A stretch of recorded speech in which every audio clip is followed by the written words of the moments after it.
Hello. Just want to let you guys know I'm Andy Jones. I'm an animation supervisor and a partner in Wevr. I'm doing virtual reality. I've been doing animation for about 22 years now. We both met at the first company we worked for, Digital Domain. So, Neville. Hi, everyone. My name is Neville Spiteri. I'm the co-founder and CEO of Wevr. Wevr is a virtual reality and augmented reality studio based in Los Angeles. Very excited to be here. Thanks for the opportunity. Yeah. And yes, as Andy was saying, Andy and I met in 1994, seems like a very long time ago at this point, at Digital Domain, which was a visual effects studio in Venice, in Los Angeles. And that's kind of where we started our careers in this world of technology and storytelling.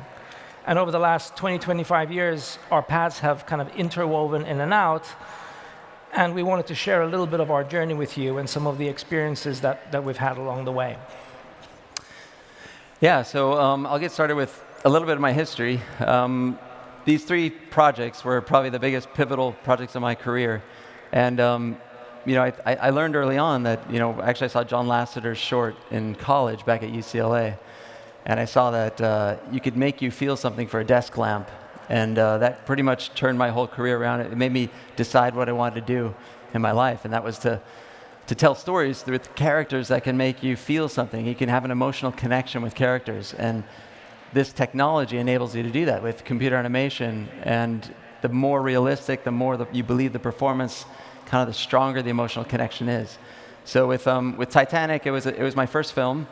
I worked on it. I was super young, and I was at the same company, Digital Domain, with Neville, and that's where we met. And I basically had the chance to work on some key shots and met Jim Cameron and John Landau, and I kept in touch with them and was able to actually work on Avatar. So I'll get into Avatar rather quickly. But how the technology progressed, I'll show a reel here of some of the technology going on. We had motion capture was used at the time. We used a little bit on Titanic, but we really perfected it with its use on Avatar. And Jim Cameron kind of helped hone virtual production techniques that were never used before, and he kind of created it. You're seeing some of the shots from it right now, and really what it's about is making sure the actors believe they're in these environments. And a lot of that with what we did with Jungle Book as well. You really have to make sure the actor is connecting to the fact that even though he's on a gray stage or she is on a green or blue stage, and none of this stuff is really around them, that they're still believing they're there, and that performance comes through on those characters.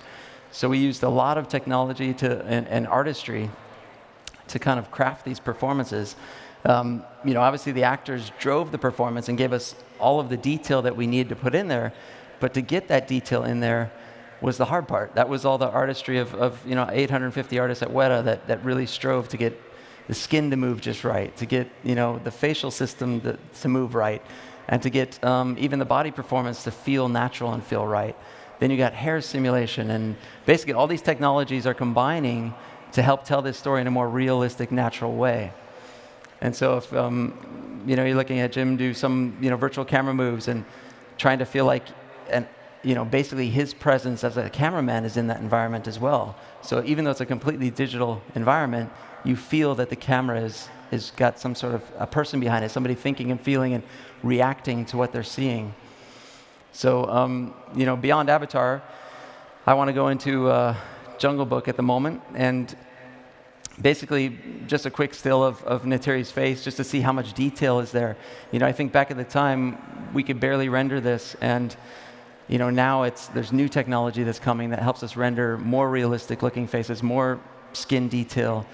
There's more, muscle movement. We're putting in skin simulation movement to make it feel more believable, so you can really connect with these characters.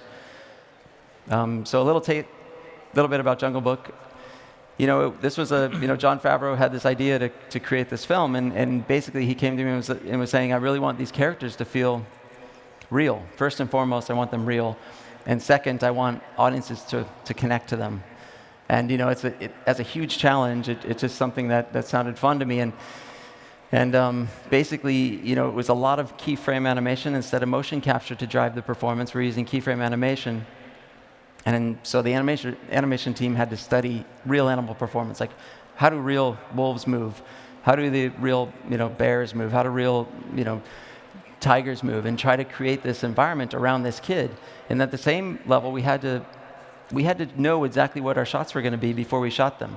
Because to get the kid to be in this environment and really believe, so Neil Setti, to actually play Mowgli and feel like he really could encompass that, he had to feel comfortable, John had to feel comfortable, like all of it had to feel like we knew what we were doing from the start. And so we had a really good plan with virtual reality, virtual production, and we went in and we created these characters. And like this shot, for example, Neil's hand you'll see is completely replaced by a CG hand that's blending into his real arm, because we need to get the interaction of how that hand touched the fur. And so it was these kind of challenges and these kind of technical achievements that I think are pushing us closer and closer to making these stories more and more believable, making audiences really connect with digital creations of characters. So this is another shot of Shere Khan, and then here's a scene. Given it a name. When was it we came to adopt man into the jungle? He's just a cub. Does my face not remind you of what a grown man can do? Shift your hunting ground for a few years and everyone forgets how the law works.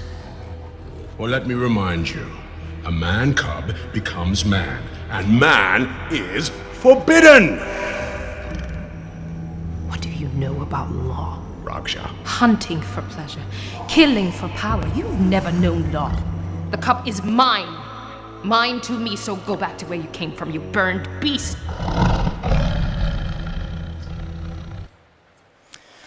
So now what we're trying to do is merge. Thanks.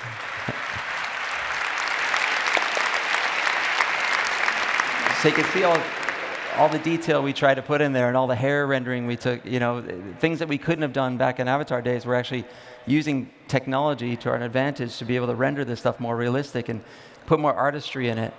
And then now that Neville and I are here, we're basically talking about how we're merging this into the next generation of storytelling. So I've been very passionate about the movie-making process my whole life. But I've also been very fascinated by the power of interactivity and how when you introduce the viewer and the player into the experience, you're now able to really immerse yourself in a story. And over the last 5 years, there's been a real big trend and movement towards combining game technology with movie-making technology. And so 5 years ago, I founded a company called Wevr, which is really largely a virtual reality and augmented reality studio, where a lot of our focus is in figuring out how to create stories using this new enabling technology. One of these is called The Blue, which is a beautiful underwater experience where you can really feel transported to this other world, directed by Jake Rowell. And this was the experience that Jon Favreau, the director of Jungle Book, saw and inspired him to tell a new kind of story in virtual reality called Gnomes and Goblins, which is an experience that we're developing at Wevr.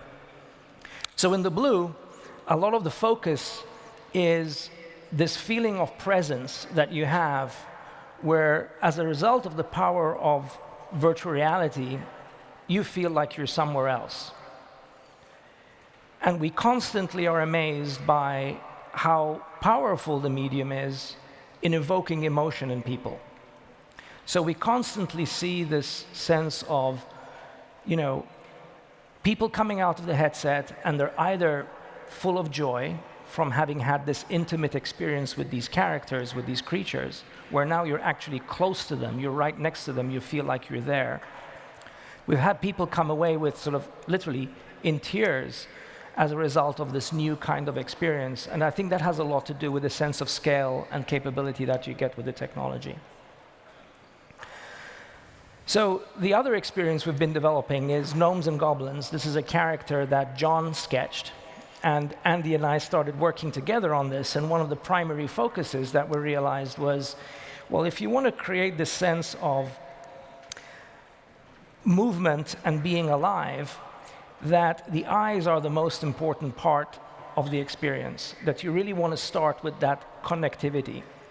And then from there, you can really use software and algorithms to be able to really tell a story based on that character. We spent a lot of time also really developing the environment and getting a sense of the worlds being super rich and alive. And here's a little clip that we'd like to share with you to give you a sense of what's possible. Uh-oh. Okay, I guess that didn't quite work for some reason. So anyway, John, we'll move on. You know, when John came to us with this idea for Gnomes and Goblins, it was kind of a funny story. But I was working on Jungle Book at the time with John, and he was really curious about the fact that I was going to see a VR demo that they were doing called The Blue with the whale. And it was a project I worked on with Jake Rowell, who's a director of The Blue, and he basically wanted this whale to come up and swim right up to you and feel like, what does it feel like to be on the deck of a sunken ship? And a massive whale comes to kind of connect with you. And basically, he needed an animator to kind of do the whale, and I had some free time at night. So I kind of did the animation on my, in the evenings, and we kind of worked together on the project. And I was so surprised by how the feeling of presence that, and I got, basically I was mentioning to John that I was going over there. I didn't really try and pitch it to him or anything, and he was like, I want to see it. He was so interested in VR. So we took John over, and he got so excited about it that he, came up with this idea for Gnomes and Goblins and kind of pitched that idea to Wevr. And basically they got into making it. And it's quite a fun experience because you get to actually try to connect with this little goblin, and his eyes connect with you as you move around, as you move your hands. He's kind of reacting to all of your movements as if he was really there. And then lastly, I want to get into how it kind of all crosses over into what I'm doing now, which is on Lion King. So I'm working with John again on Lion King. I'm also helping Wevr with G&G. And basically Lion King is using a lot of stuff we did with Jungle Book, but taking it further. And we're using a game engine to Unity and going into virtual reality completely to try to shoot the film. And it's really, really interesting. You're bringing filmmakers from all sides to, from John and Caleb Deschanel as the DP and our production designer, and everybody's kind of in the virtual environment trying to create this film and kind of figure out the landscape of it and be able to shoot it like a live action film, but you're in virtual reality. And it's really quite interesting. So with that, what we've really seen is that over the last quarter century, there's been evolution in digital techniques that have really been informing storytellers to be able to tell impossible stories and make them happen. So we're kind of evolving from keyframes to using game engines and simulation techniques, and now artificial intelligence, which is what allows us to make the characters feel more believable and responsive. So it's a very interesting juncture at this point where over the next 5, 10, 20 years, we're going to see the possibilities for us to interact with our favorite characters in completely new ways. We'll enter into their world, they'll enter into ours, and it's a big, bold world ahead. So, we're certainly very excited about the opportunity ahead of us, and we thank you all for taking a few minutes with us today. Thank you guys very much.